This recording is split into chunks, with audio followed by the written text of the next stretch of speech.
एक बार एक छोटी सी बच्ची हाथ में मिट्टी की गुल्लक लेकर के भागती हुई एक दवाइयों की दुकान पर गई।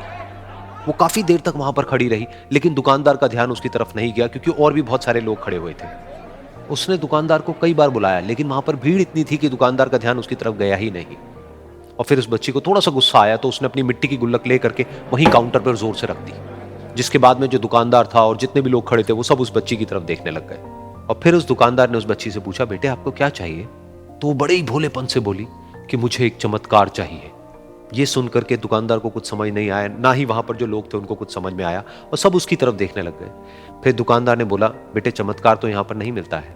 तो बच्ची को लगा कि वो उससे झूठ बोल रहा है, तो बच्ची ने कहा कि मेरी गुल्लक में बहुत पैसे हैं, आप बताओ आपको कितने पैसे चाहिए, लेकिन मैं आज यहां से चमत्कार लेकर के ही जाऊंगी।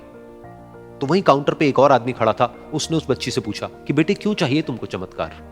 तब उस बच्ची ने अपनी कहानी बताई कि अभी कुछ दिन पहले मेरे भाई के सर में बहुत तेज दर्द हुआ, तो मेरे पापा मम्मी उसको हॉस्पिटल ले गए। उसके बाद कई दिन तक मेरा भाई घर नहीं आया। तो मैंने कई बार अपने पापा से पूछा, लेकिन उन्होंने मुझे कुछ नहीं बताया। उन्होंने बार बार यही कहा कि वो आ जाएगा, वो कल आ जाएगा, वो कल आ जाएगा, लेकिन वो आ ही नहीं रहा था। तो मैंने देखा कि मम्मी रो रही है, और पापा मम्मी को कह रहे थे कि उसकी दवाइयों के लिए और उसके इलाज के लिए जितने पैसे चाहिए उतने मेरे पास में नहीं है, अब उसको कोई चमत्कार ही बचा सकता है। तब मुझे लगा कि अगर मेरे पापा के पास में इतने पैसे नहीं भी हैं तो क्या हुआ, मेरे पास में तो है। तो मैंने जितने भी पैसे जोड़ रखे हैं वो सारे लेकर के मैं इस दवाई की दुकान पर आई। फिर उस आदमी ने उस बच्ची से पूछा, कितने पैसे हैं तुम्हारे पास में? ये सुनते ही उस बच्ची ने अपनी गुल्लक उठाई, जमीन पर फेंकी और तोड़ दी, और पैसे गिनने लग गई। बाकी सब लोग खड़े होकर के उसको देख रहे थे। थोड़ी देर बाद उसने सारे पैसे अपने हाथ में इकट्ठे किए और बोली, मेरे पास में पूरे 19 रुपए हैं। वो जो आदमी वहां पर खड़ा था वो थोड़ा सा मुस्कुराया और बोला कि अरे तुम्हारे पास में तो पूरे पैसे हैं, इतने का ही तो आता है चमत्कार। ये सुनकर के वो बच्ची बहुत खुश हो गई और बोली कि चलो मैं आपको अपने पापा से मिलवाती हूं।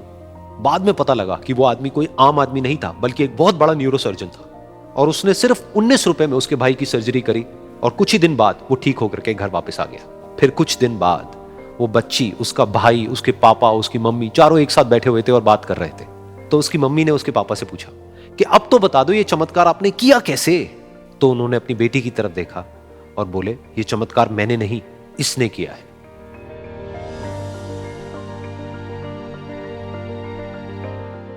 तो यहां पर एक बहुत बड़ी बात है जो हम उस छोटी सी बच्ची से सीख सकते हैं कि जिंदगी में कभी कभी ऐसा होता है कि हमको कोई रास्ता नजर नहीं आ रहा होता है और हम लोग हिम्मत हार जाते हैं। तब हमारे अंदर एक बच्चा होता है जो कोशिश करने से कभी भी पीछे नहीं हटता है।